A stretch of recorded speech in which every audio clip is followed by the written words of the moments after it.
And now, according to Adam Millsap and some of the other researchers at Mercatus Center, we're in the top 10 for fiscal health. Well, so anyway, we would like to welcome to the program Adam, and he is a research fellow at Mercatus, as I mentioned before, and he works in the State and Local Policy Project. So welcome to the show, Adam. Hey, thanks for having me. So it's time for you guys to relocate to Montana, obviously. I wouldn't be opposed to that. Since we're doing so well, yeah. Well, that and other reasons. We're number 10. Yeah. There's at least 9 better. Well, you can live here 10% of the time. How's that? Only when the fishing's good. So tell us what put Montana in the top 10. Yeah, so Montana, so what this ranking did, just to give your listeners a little background, what we did here is we take this data from every state has to release these comprehensive annual financial reports. They're these 200 to 300 page, pretty dense documents that have the financial information from the state, kind of like an accounting financial statement that you would see from like a business or something like that. And so what we did is we took some of the information from those and we tried to put it into a format that the average person who doesn't have an accounting background or a finance background could wrap their heads around in order to see how well their state's doing from a fiscal standpoint. So after we took some of the numbers and we built these ratios and created this ranking, then just as you mentioned, Montana came out number 10.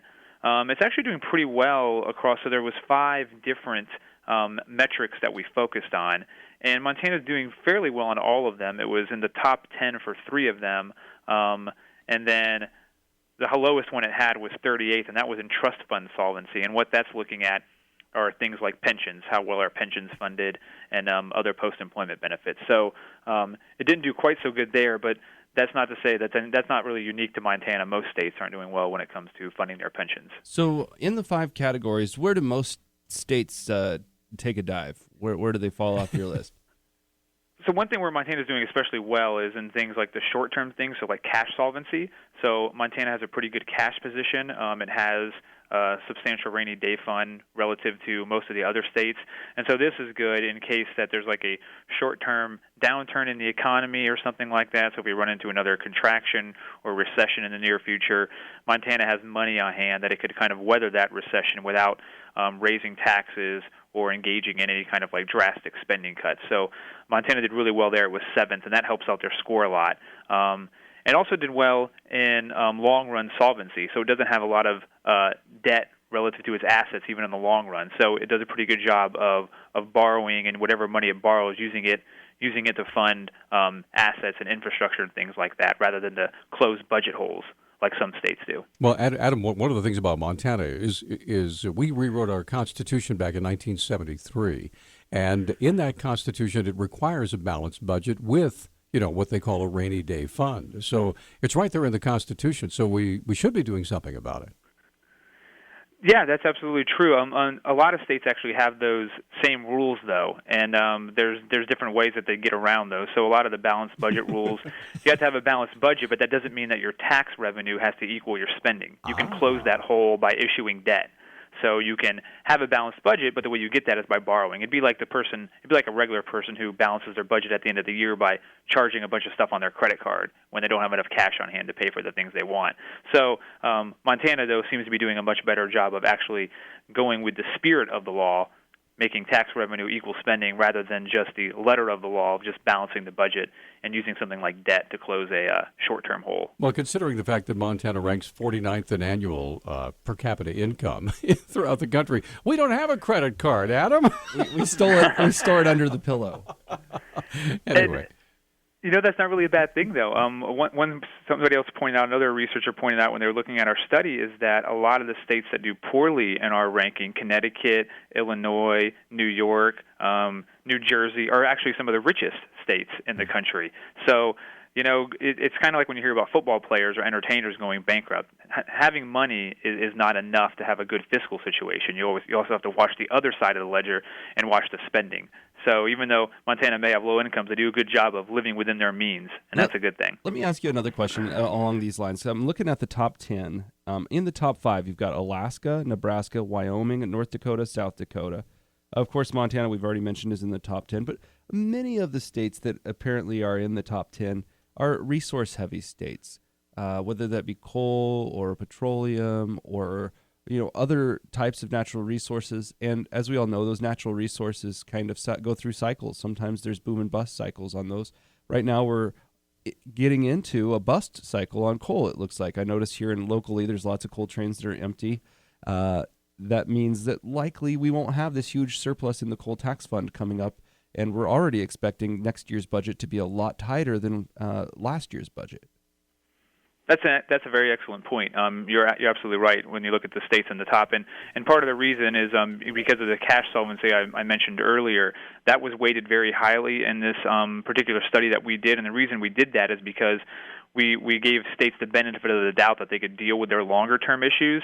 So if they had those, we weighted them less highly when we compiled the overall ranking. So as you mentioned, a place like North Dakota and Alaska and even a place like Montana that relies on this natural resource revenue, when things are great, like in Alaska when oil was up to $100 a barrel, when the shale oil was going really well for North Dakota, they're able to run these huge budget surpluses and then sock some of that money away in order to spend when times were not so good.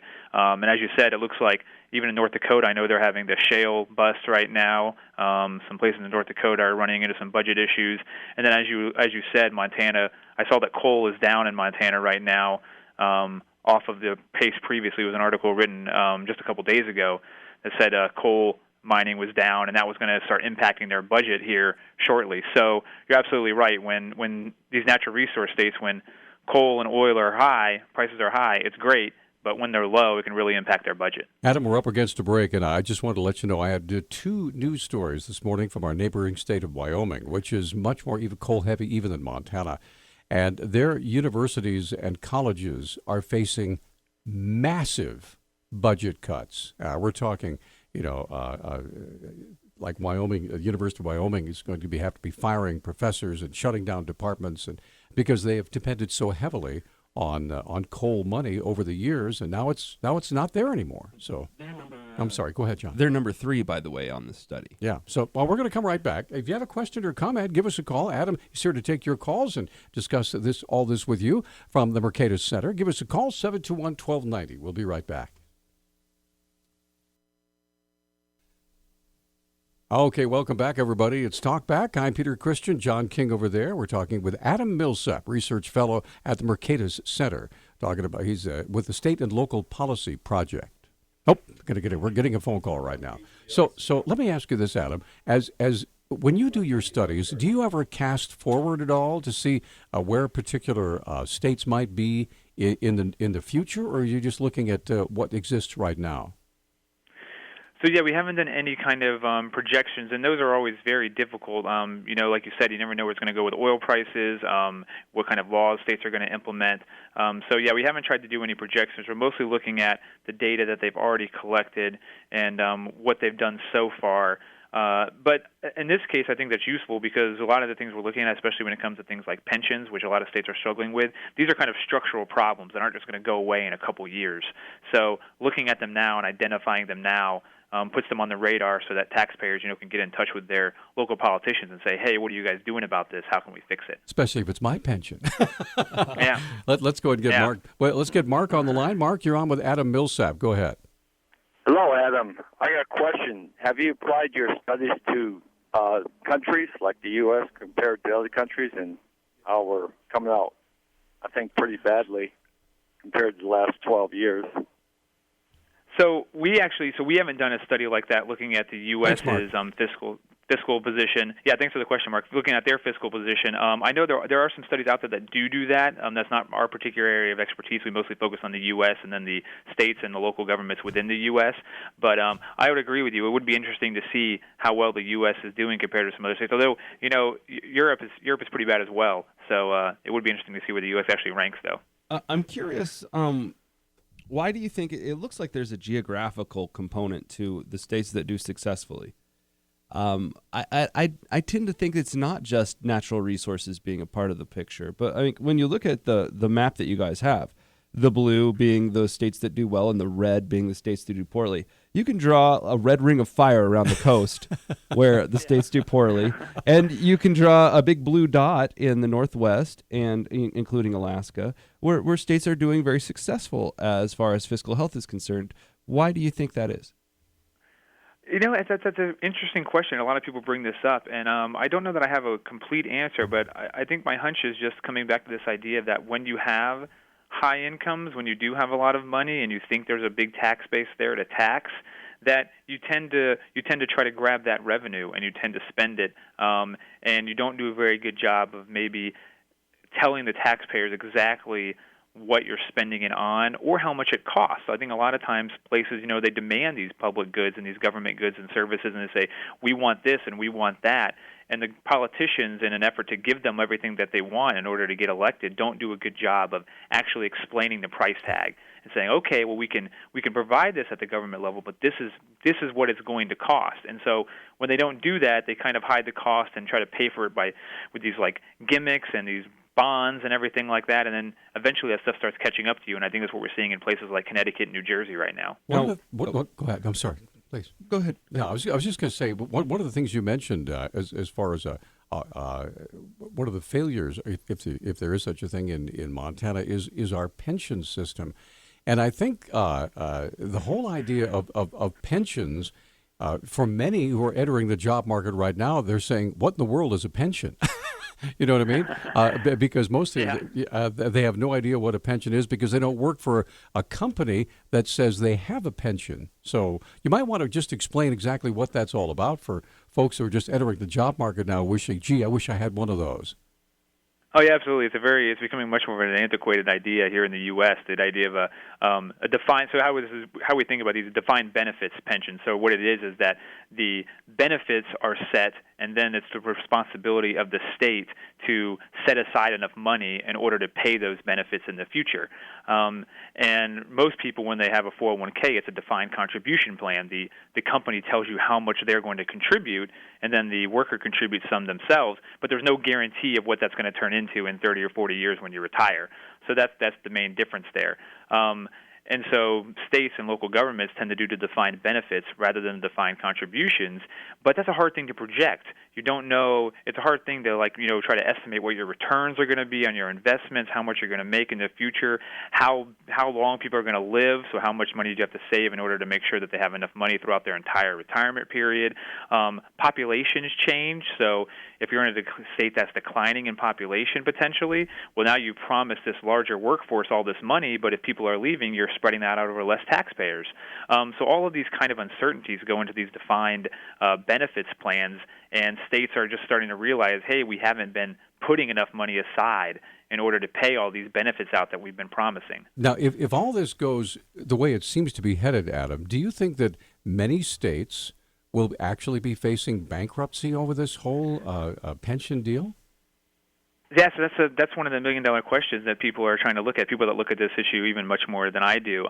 So, Puerto Rico, maybe you've heard about them in the news right now. There's some talk about whether they can go into bankruptcy and how they're going to deal with their budget issues. They actually ranked 51st in our study, so we did the 50 states and Puerto Rico, and they were last across every category. Wow.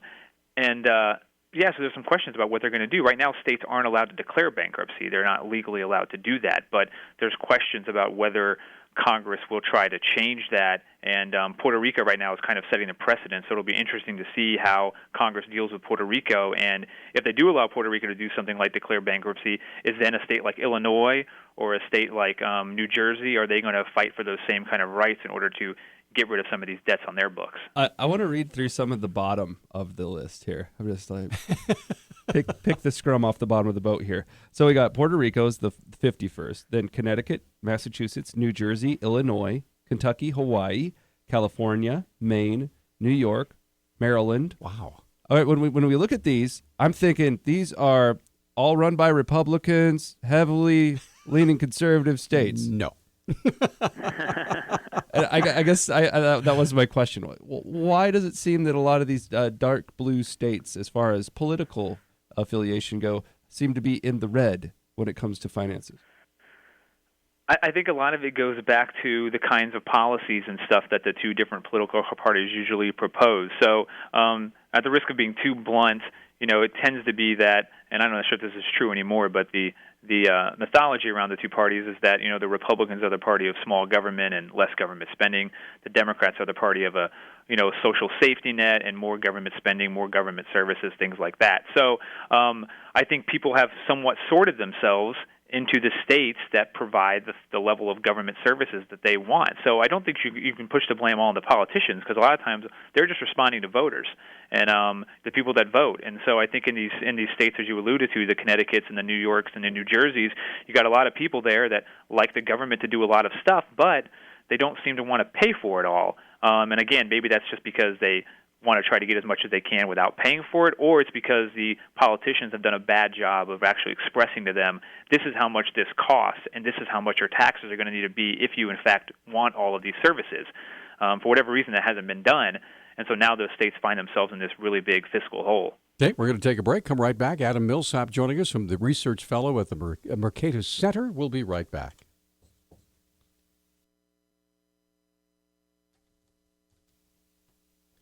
And we're back. This is Talkback. 721-1290 is our number. John King's over there, our show producer. I am Peter Christian. Adam Millsap joining us from the Mercatus Center, Research Fellow. So we are getting ready to wrap up our conversation for this half hour. Yeah, I was curious what you think about the idea of urban areas being one of the main sources of the problem. I think that they definitely contribute. That's an ongoing question. That's an ongoing research question in economics about why urban areas tend to be so blue politically than the rest of the country as a whole. But I think that there is something to be said for that when you have areas that are highly urbanized and you have a lot of voters in there who are demanding a lot of government services at the local level. So, public transportation or the school systems or whatever it is that they're looking for in New York City, then those voters are also going to tend to vote similarly at the state level, wanting a lot of government services from their state government as well. And so I definitely think that can be part of the reason you see some of these northeastern states that are also heavily urbanized also having similar problems at the state level that they often have at the city level as well. All right, we got a legislative session coming up in Montana. Maybe this is why our fiscal health is so good. We only do this every 2 years. We don't have an ongoing legislature that runs all year long. But we're having, and House Bill 2 is where they make the budget. And do you have any advice for our legislators on how to preserve fiscal health in Montana? I think my one big piece of advice would be to don't try to do everything. I think there's a tendency, and I think this is part of the problem in the northeastern states that are doing relatively poorly, is that they've tried to promise everything to their taxpayers and haven't been honest about the bill. So I think make sure that you tie revenue to the spending. Don't count on some future revenue source in order to pay for what this service that you want to provide today. Try to keep things in balance. And if you don't have the money for it, but the taxpayers want it, explain to them, hey, we can't do this, we don't have the money. If you really want this service, we're going to have to raise taxes by X amount. Do you want this? And if they don't, then don't feel bad. I think too often politicians take it personally when someone doesn't like their idea, rather than just saying, I guess the taxpayers don't want it, and just move on. Instead, they say, well, we got to get this idea in there somewhere, because I know the taxpayers really want it, even though they're saying they don't. They just don't know any better. There's this weird kind of idea, I think, amongst politicians that taxpayers don't know what they want. And I think that's the wrong way to look at public finance. Got it. I'm not sure I disagree with the politicians, because I talk to people every day on this radio, and I have no clue. Hey, Adam, we are out of time. Thanks so much for joining us today. We'll look forward to our next visit, okay? Hey, definitely. Thanks a lot for having me. Thanks a lot. All right, Mark Thane going to be joining us here in studio. As a matter of fact, he's already here. Doo-doo-doo. So we're coming right back. Taking your phone calls. We'll be right back.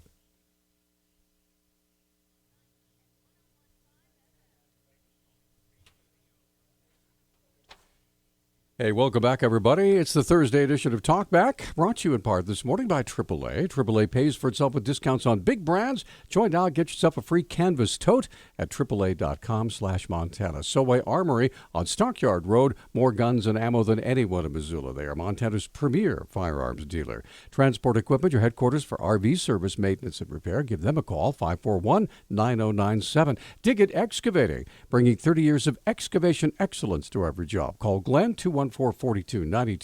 And Kootenai Creek Village, the maintenance-free active adult community in Stevensville.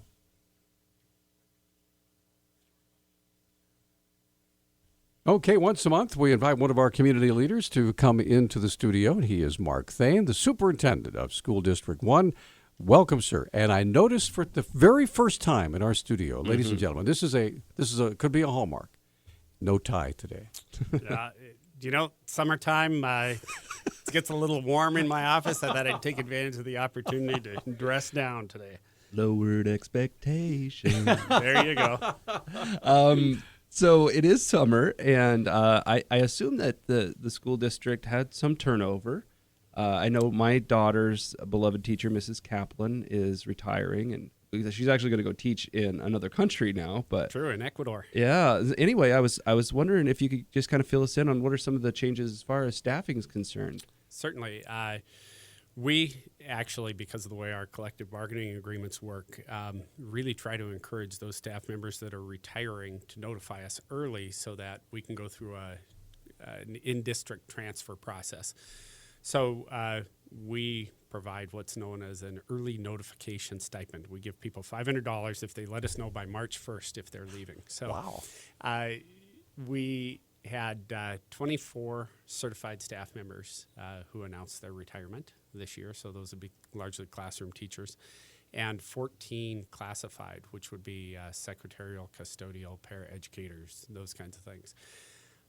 Literally hundreds of years worth of service to the district going out the door, and certainly we want to celebrate and congratulate those that are retiring, but from our perspective, you also have a lot of collective wisdom that's leaving us and institutional knowledge, and I recognize that it's difficult to replace that. So that's our challenge. We have initiated the hiring process after we did all our in-district transfers and are welcoming a number of new staff members. We also recognize that over the course of the summer we'll have some additional retirements and resignations, quite likely. We also had some administrative retirements and resignations and have hired 7 new administrators as part of that team. So we have a lot of onboarding to do and such, but it's also an exciting time because there's a new, fresh set of eyes coming in many of the positions that we've identified. So we're talking around 40 people Correct. transferring out, and is that pretty normal for a school year? Is that different than normal, or? That's pretty typical. Last year, we actually ended up with about 61 new teaching staff members by the time we got to orientations in late August. We're a staff of approximately 1,100 certified and classified Well, you're one of the members. largest employers in the city, right? We are. Yeah. We are. So that's certainly not atypical. Now, for us. I wanted to ask you, because when I talk with folks all over the state, especially folks who have gone to school to become a teacher, they've got their elementary education degree or secondary or whatever it is, and they've got their teaching certificate and they're ready to go. Almost always the first place they want to come in Missoula is Missoula. And I wanted to find out, A, is that true? Is there a lot of competition for those open positions? And how do you go about choosing to make sure you're getting the right people? Both excellent questions. First of all, there's a great deal of competition. And one of the things that we do see oftentimes is that people who are teaching in smaller rural communities want to migrate toward Missoula. And I suspect that's probably true of the other more urban areas in Montana. So when we post a job, normally we'll only post it for about 5 days because the sheer volume of applications that we get is overwhelming. The direct supervisor, so in the case of teachers, it's most oftentimes the building principal, is charged then with scoring the applications. We actually use a scoring rubric. So there are a number of factors that might be identified as regular and consistent pieces that we would evaluate, but then specific to those job assignments, they might identify from the job description other attributes they're looking for. They have to read each application, they score it. An applicant might get points for the number of years they've actually had contracted service, the number of credits beyond a bachelor's degree, get additional points if they have a master's degree, and then how many of those specific elements of the job description they actually meet and can fulfill. So, we try and be as objective as possible to get to. And then I hire my brother-in-law. Well, no. Let's hope not. But then once we identify the applicant pool for interview, we throw out all those numbers, and the hire is based solely on the scores from the interview. And again, we have identified interview guides, and we have identified the look-fors that we would want to hear in a response to each and every question, and they're actually scored that way too. Wow, amazing. So it is a fairly intensive process. I would imagine, and I don't know if this is allowed to ask, but let's say somebody was in the finalists or 5 finalists for a job and they didn't get it. Is there a way for them to protest that, or at least find out why there wasn't chosen, or perhaps to find out what can I do to improve my score so the next time I'll do better? All of the above, quite honestly. More often than not, people will want some constructive criticism if possible, and we would normally refer back to, when a person's an applicant for a position, they need to make sure, number one, that they're careful with their application. I would cite a couple examples. I, in May, spoke to the students who were at the U of M job fair. And their main interest is, how can I get into the applicant pool? What do I look for? So we had posted a job, actually an administrative job, in the spring. And in this day and age, all applications are electronic. So we got responses, and people were not always careful with their uploads. So, for example, we had a cover letter that expressed their interest in being the new executive director of the Billings YMCA. You got to make sure you upload the right cover letter. We had actual misspellings of the school to which we were recruiting, things like that. So I think, first of all, applicants need to be pretty savvy and make sure they edit and proof materials they're submitting. So that'd be tough. The first Tough to misspell Big Sky. Well, yeah. Missoula public school system is now expert at sending out emails without the wrong information embedded, right? Yeah, we're working on it. This is a touchy issue now. Okay, you got me. Wah, wah, wah. But at any rate, that's it. And then just simply with regard to the actual interview itself, if you were to go to our website, you can look at the different initiatives and projects that we're engaged with. And if an applicant can't speak to that, if they can't speak to response to intervention, if they can't speak to STEM education and Project Lead the Way, those kinds of things that are clearly evident in our website as being important to us, you're not likely going to be competitive. You got to do your research. Sure. And those are the two main elements. We're going to come right back, and we have Mark waiting on the line. We have 3 lines open. If you want to visit with Mark Thane, Mark to Mark. We'll be right back with more in a moment.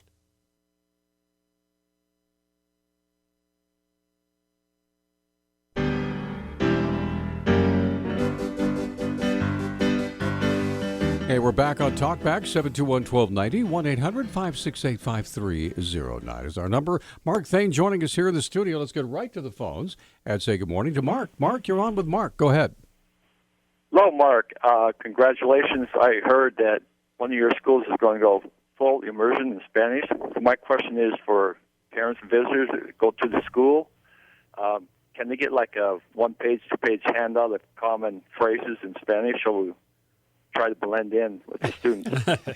Actually, I don't know that we have the 1-page adult cheat sheet developed yet. One important phrase, Mark. ¿Dónde está el baño? Muy loco en la cabeza. As the father of a 3-year-old, I would recommend Dora the Explorer for some introductory phrases. Yeah. I appreciate the opportunity to talk a little bit about the dual language immersion. All right.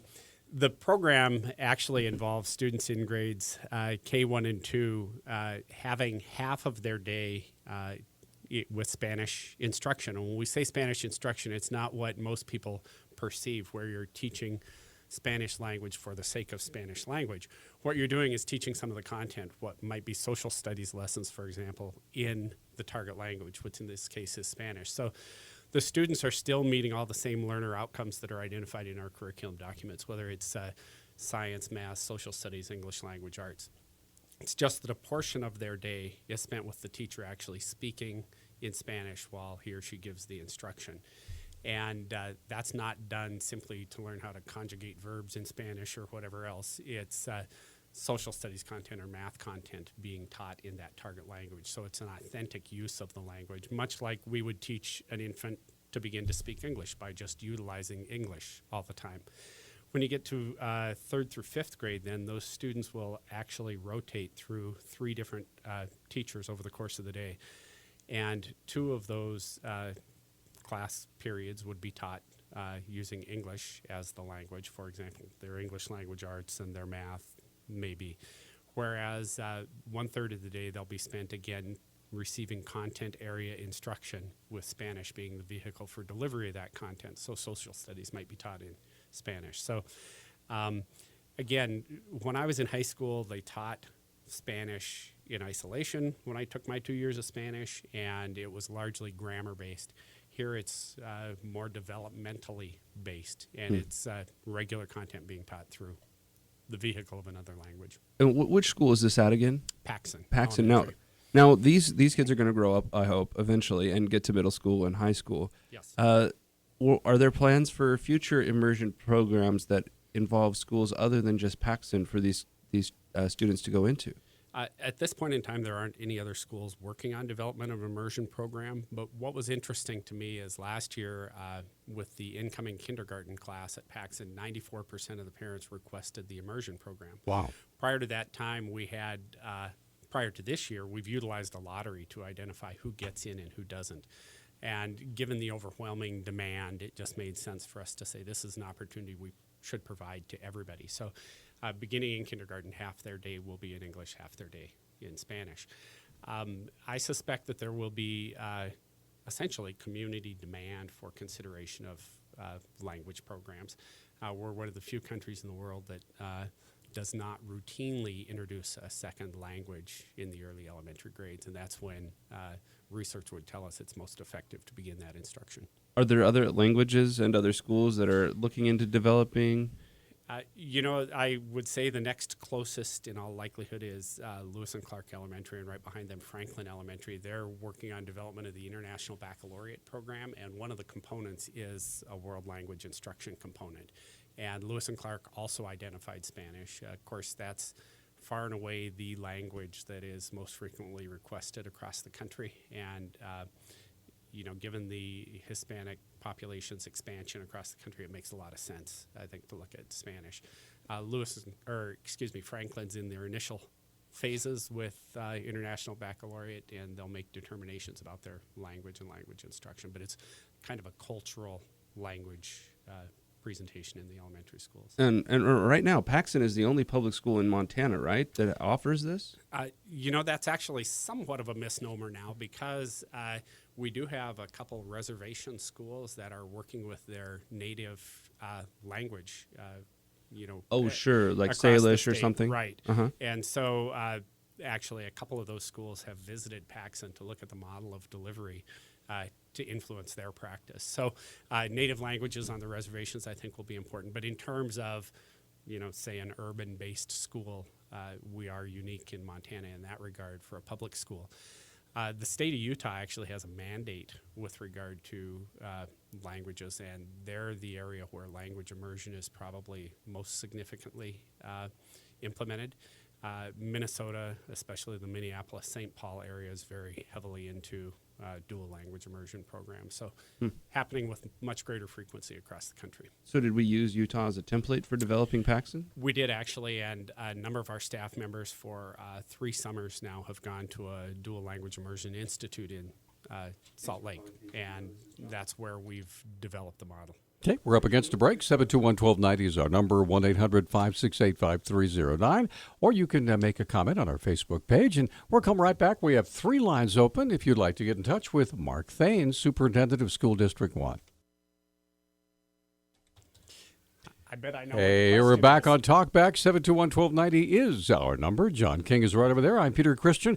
Mark Thane joining us. And again, we want to say thank you to Mark for being faithful and being with us even through the summer, and we appreciate that. So let's get Jeannie on the line. Jeannie, thanks for holding. You're on with Mark. Go ahead. Hi, good morning. Good morning, Jeannie. Mark, thank you for sending the bus information. That was asked by me, and Great. And you guys sent it, so thank you for that. But since you're bringing up the IB program today, the International Baccalaureate, I just want to once again express my reservations about that program. I think the last time I expressed my reservations in regard to the costs, but also there's a problem with just the underlying philosophy of IB in that it doesn't really jive with the principles behind American education. And Coeur d'Alene did, get rid of their IB program, as have other people. Other cities, yeah. Okay. Jeannie, Yes, just to cut to the quick a little bit, where do you think that it doesn't jive with American educational standards? Well, I don't have my information in front of me because I did want to go into that a little bit, but you can find a lot of the information on Online? Well, I mean, there must be something that jumps to mind for you to call in to right. chat, Yeah, well, right. for one thing, it's based out of Geneva, Switzerland, and a lot of the curriculum, is international and environmentally based. They go into a lot of ecological aspects of different, like Are you saying it's more like logging and indoctrination of a certain point of view or something? Is that what your concern is? Yeah, yes, and I'm sorry, maybe next time I can give a more full explanation of that. Yeah, please do, because we want to hear it. So. Yes, I'm sorry. I just wanted to say that people can go on to, again, that place that I just mentioned. The website is truthaboutibe.com. Okay. And I am concerned that a whole school, Lewis and Clark, is being devoted to this. So, Jeannie, I would just interrupt for a minute and say that what we hold as important tenets that the IB program brings to the table is that the teachers work together to plan collaboratively around authentic, hands-on units. So, again, the intent is that all the learner outcomes, the standards and benchmarks that are identified in our curriculum documents will be taught, but they'll be taught in a thematic way that's more engaging for students, more practical application, results in development of an end product at the end of a unit. So rather than simply being consumers of knowledge, they're really producers of information.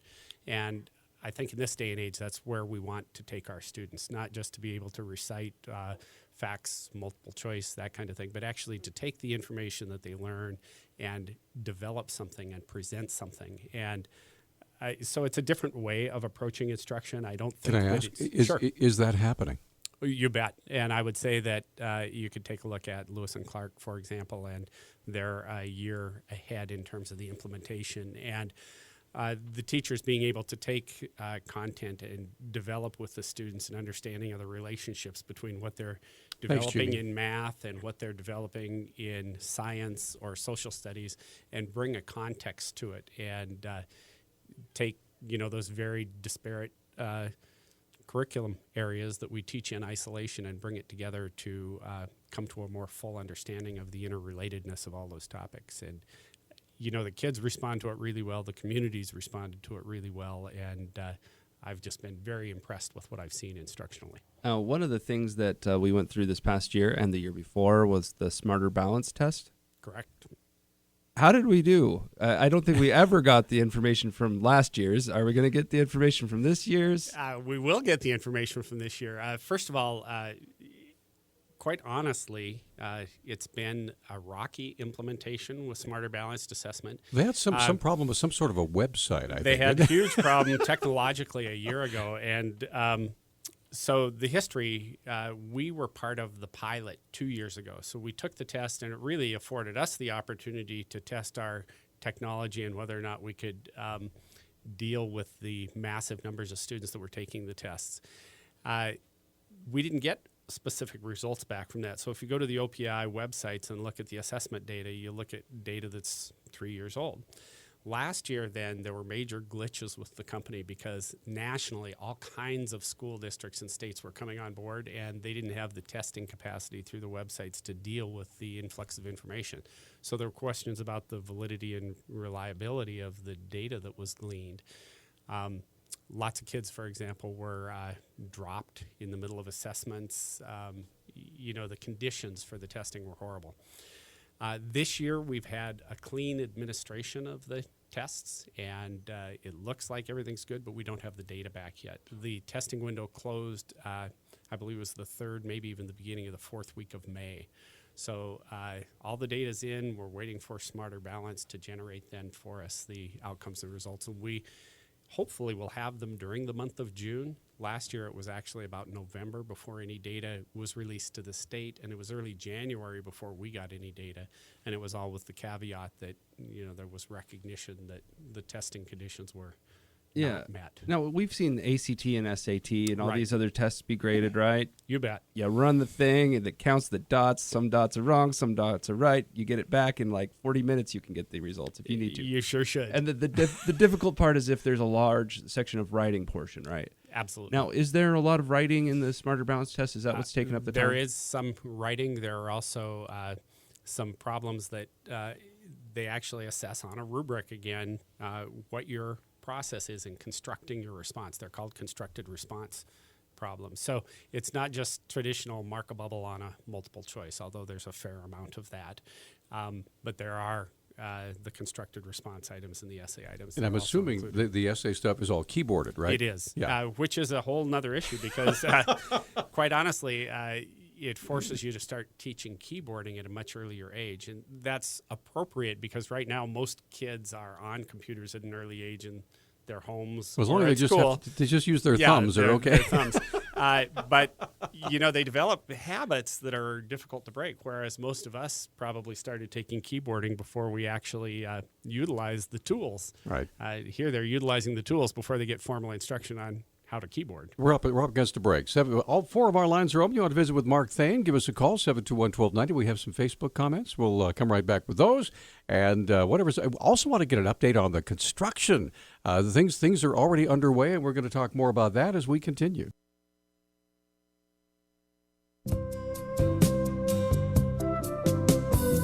Thanks for joining us on Talkback this morning, and we are always thrilled to have Mark Thane with us, the superintendent of School District 1. All 4 lines open. We have some Facebook comments. All right, ready for a really easy topic?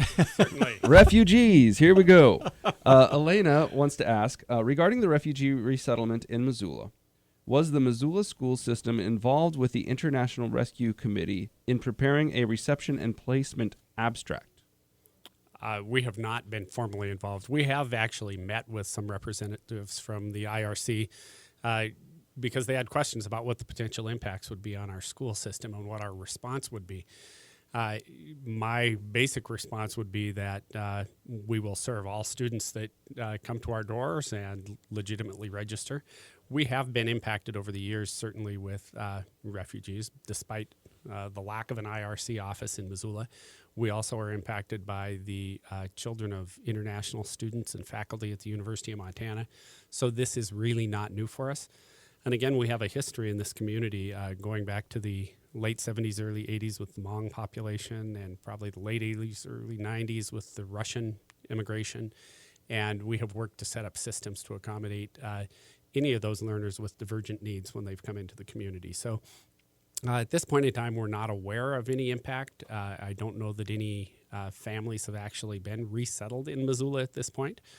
But if they do, in fact, come, we'll set up our programs and systems to try and accommodate them through our English language learners programs. And again, they'll be fully immersed in an English-speaking classroom when they arrive. And our biggest concern would be how do we provide the necessary supports to the teachers and the staff in the school so that they can handle the divergent needs of those learners. Some more follow-up questions. One was, do you know how many children are expected to be resettled? The initial conversations we had indicated that IRC was contemplating probably around 25 families. And if you assume that there would be, 2 or 3 children a family, it's, possible we could have 50 or so kids. Again, our previous experience was that when the refugees came to Missoula, they didn't all locate in the city proper. The housing in the city proper tends to be a little more expensive than on the periphery. You don't? So in addition to Missoula County Public Schools, I think a number of our partner K-8 districts, Target Range, Hellgate, Clinton, Bonner, Lolo, et cetera, would be impacted. So, it's hard to gauge what the full impact on our district would be. Obviously, we're the largest service provider in terms of K-12 education, but I think that the needs would be experienced by all districts. One final question. I think you might have already touched on it, but she asks, are the Missoula schools prepared to accommodate the refugee children? Most will be Syrian. Who will be paying to educate the children who don't speak English and may never have attended school? Well, first of all, my understanding from the IRC is that although the popular media representation is that most of the refugees being resettled would be Syrian, that's not actually accurate, that most actually come from African nations, many of whom are engaged in civil war and other strife and internal issues. So, again... Wait. So all this talk about Syrian refugees here in Missoula, and most of the refugees the IRC is planning on bringing, they told you, are not from Syria? That's my understanding, is that it would not necessarily target. The IRC looks at refugees that qualify given their criteria from all around the world. And it may be that there would be some Syrian refugees, but it's not like we're going to get 25 families from Syria that relocate to Missoula, Montana. We're going to get a bunch of Quebecois that want to succeed from Canada or something? We may. So to the second part of the question, the costs, we at this point in time don't anticipate adding significant staffing. We did have an English language learner teacher who has been based out of Hellgate High School and has for a number of years. She retired this year. We are replacing that position and anticipating that we'll have needs beyond the Hellgate High School attendance area. That individual will serve the entire district. Okay. But until we're actually impacted, we don't know what personnel needs we might have. Okay, let's get Sue on the line. Sue, you're on with Mark Thane. Hi. Good morning. Good morning. Good morning, Mark. How are you? I'm well, thank you.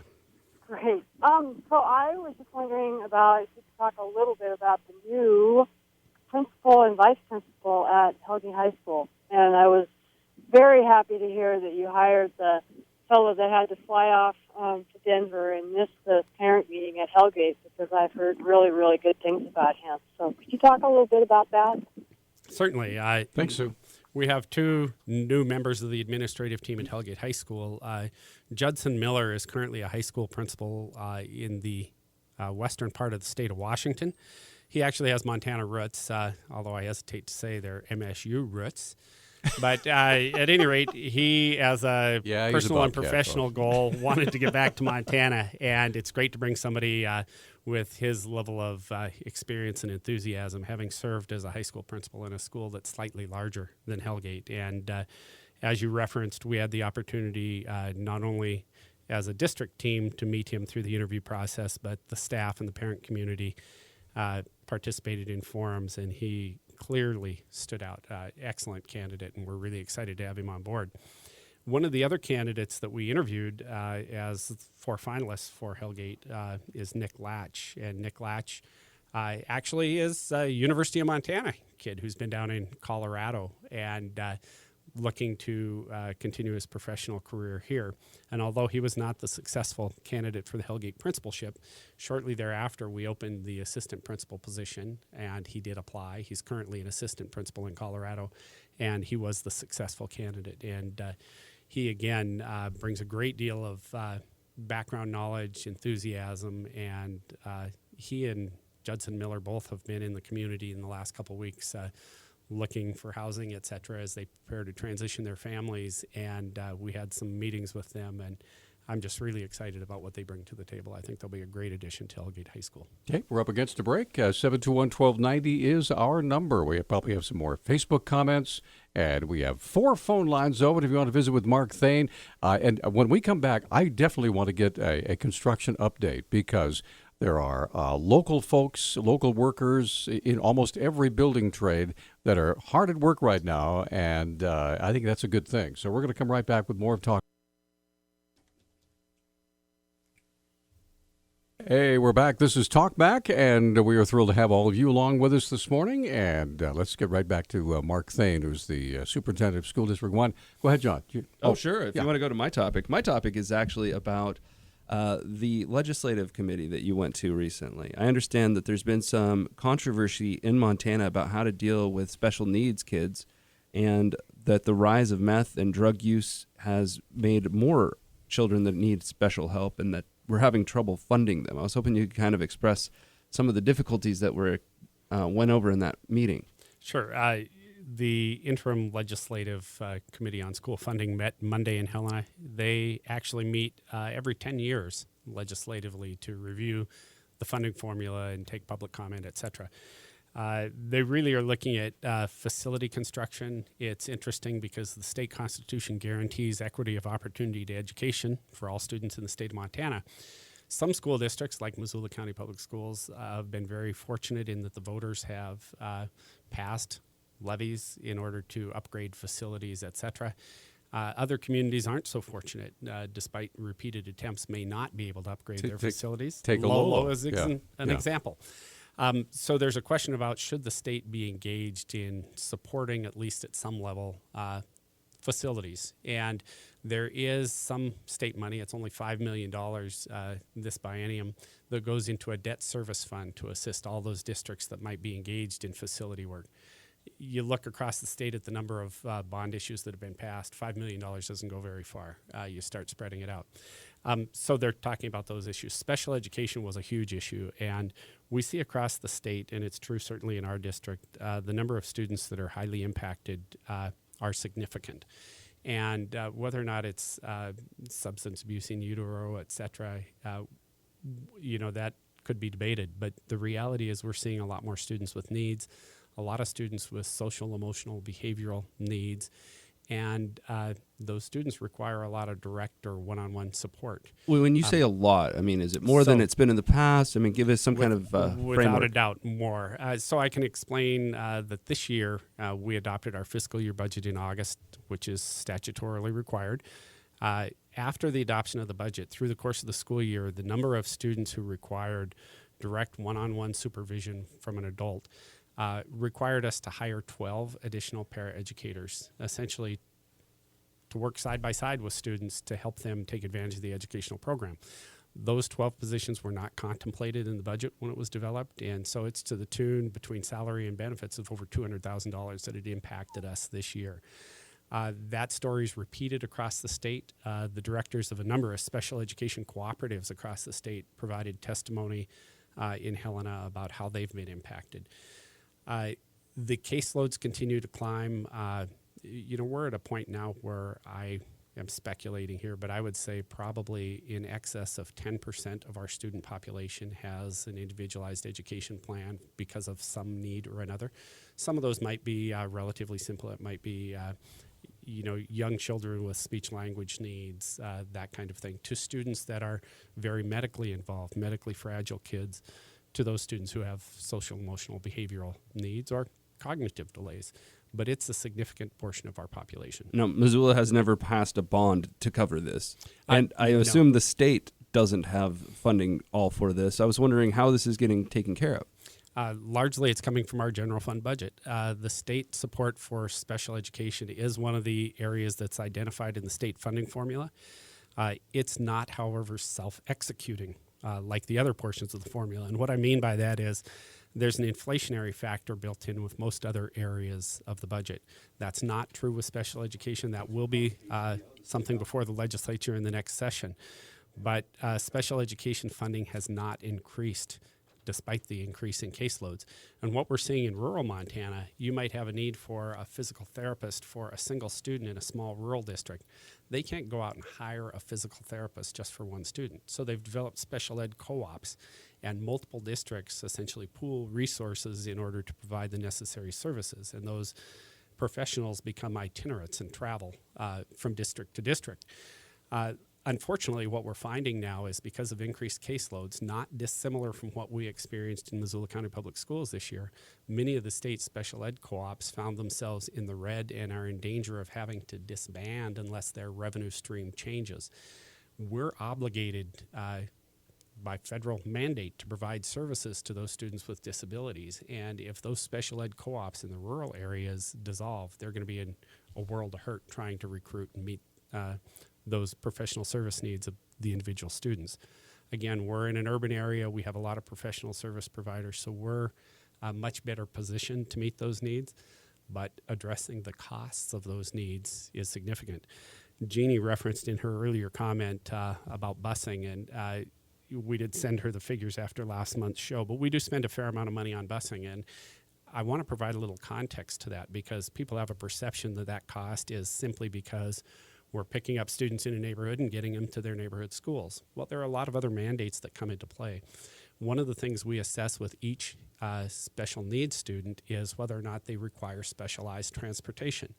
And so oftentimes we do doorstep-to-doorstep service with students with significant needs, and that adds a significant cost to our transportation line item. We also, as part of the McKinney-Vento Homeless Act, identify students that are, under the federal definition, homeless, and they may not necessarily be living on the streets, but they've lost their housing, might be living with relatives, might be couch surfing, etc. And under the federal regulations, those students get to stay in their home school regardless of where they're sleeping at night, and we have to transport them to and from. So somebody might lose their housing in the South Hills, might be staying with a relative, out near Home Depot, and we're obligated to transport those kids. So we have 99 of those students who are from families in transition or potentially homeless that we're transporting on special routes, on minibuses to get to their home school. So it's all pretty complex. Wow. We're going to come right back. Mark, we'll get your call on here in just a moment. We have a couple lines open, and we'll be back with Mark Thane in a moment.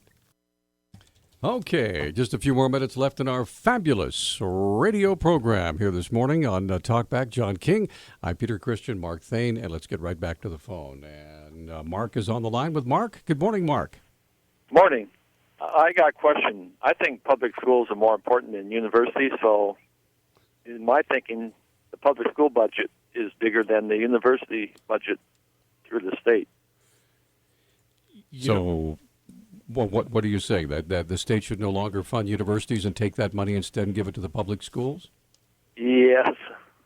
So what happens to the universities? They do what they always did and have private universities. Yeah. Yeah. Yeah, Okay, Mark, thanks. It is interesting. I did mention earlier the state constitution, I know, speaks to equity of opportunity for education for K-12. I don't know what it says about the university system. I think that's an interesting question. I think they're land grant colleges, and sure. So yeah. Sure. I believe in this day and age, though, that you would find that with only a high school education, you're not going to be competitive in the job market. And one of the things we speak to frequently is being both college and career ready. We need to work with students to develop the soft skills or the skills that can allow them to move into the workforce. But it's very different than it was even when I graduated from high school, where a high school graduate could go to Stone Container or could go to the railroads and get a good job with a livable wage. And we see very few positions now that pay a livable wage that don't require at least an associate's degree, if not higher. So there's got to be a K-16 partnership, I think, at this point. All right, let's talk about what's going on with the construction in the schools, or I should say deconstruction at this point, right? Well, there's a variety of projects that are already on the docket. So the two big ones, maybe signature projects, are Franklin and Lowell, and we have completed moving everything out of Franklin, and it's in process of being relocated to Jefferson. The same is true with Lowell. We hope that by the end of today, Lowell will be completely emptied. Then hazardous materials teams move in for asbestos abatement and such before deconstruction begins. We've gone in and salvaged fixtures and furnishings and what we can, those elements from the buildings that may be reusable. I wanted to ask you real quick, has anybody found any hidden treasures that you would say, wow, I didn't know this was here, or this could be something that we could, put in a box and show when we open up the new school or whatever? Not at this point, but once they start actually deconstructing, who knows what they may find. It will be interesting. But at this point in time, in addition to Lowell and Franklin, Paxson and Rattlesnake and Jefferson construction projects are all underway. We have a number of roofing projects. If you go by Hellgate High School, there's a major roofing project already underway there. We have roofing projects at Big Sky, Meadow Hill, Washington. So there will be a lot of activity this summer. Construction fencing has started to go up around a number of those sites. We do need to deal with hazardous materials, anything that's friable asbestos, et cetera, before they can actually begin the deconstruction. But they'll start doing foundation work and moving the modulars off the Rattlesnake and Lowell site, and we'll see considerable amount of work occurring in the next couple months. Interestingly enough, I talked to a civil engineer recently who said that Right now in Missoula, their firm is estimating there are $1 billion worth of construction projects on the docket, which means that the professional service providers and contractors are busy, and it's going to be a challenge to get the number of workers that are required for all these projects. We've been fortunate that the vast majority of those services that we've contracted are locals. I haven't looked recently, but when I looked last, 26 of the 31 providers that we had contracted with were all local providers, which is encouraging because that money rolls over in the local economy. I'm sorry, go ahead. Many of those jobs do not require an associate's degree. Well, sign up although if you they are becoming increasingly technical in many respects. So at any rate, we're really excited again from the support that the Missoula community is showing us, and I think they'll really appreciate the projects as they get completed. One of the things I spoke with Hatton Littman about earlier this week was the actual demolition of Franklin School, and they're going to be very, very careful about, letting the neighborhood know weeks in advance that on this date at this time you're going to hear a big boom, or you'll hear the, or whatever, however they're going to do it, to bring those buildings down so that people aren't scared out of their wits and calling 911, right? Sure. There are a number of considerations. We need to be good neighbors. We need to make sure that we inform those area residents when we're going to have big trucks in the area and clogging streets, and we need to make sure that we're conscious of maintaining dust abatement and such. So we're going to work on some significant outreach in the neighborhoods. We don't want to be hearing from them. We want them to hear from us in advance of any of those activities so that they can prepare accordingly. Hey, thanks for coming in. Always a pleasure to see you. And again, we appreciate the fact that a public official is willing to stand right here for an hour once a month and take calls from people and take silly comments from us. And sure. Well, I do really enjoy the opportunity. I would rather address those concerns up front than let them fester out there if there are concerns. And it's a nice opportunity to do some outreach, let the public know what our school system's doing. So always thank a pleasure, you. sir. Thank you. And tomorrow we'll have another public official. Attorney General Tim Fox will be on with us starting at 9:30, so the last half hour of the show. All right. You guys have yourselves a great day out there, and remember to drive safely. And we are expecting some thunderstorm activity later on in the day, so please be aware of that and just be careful. Have a good day. We'll see you tomorrow on Talkback.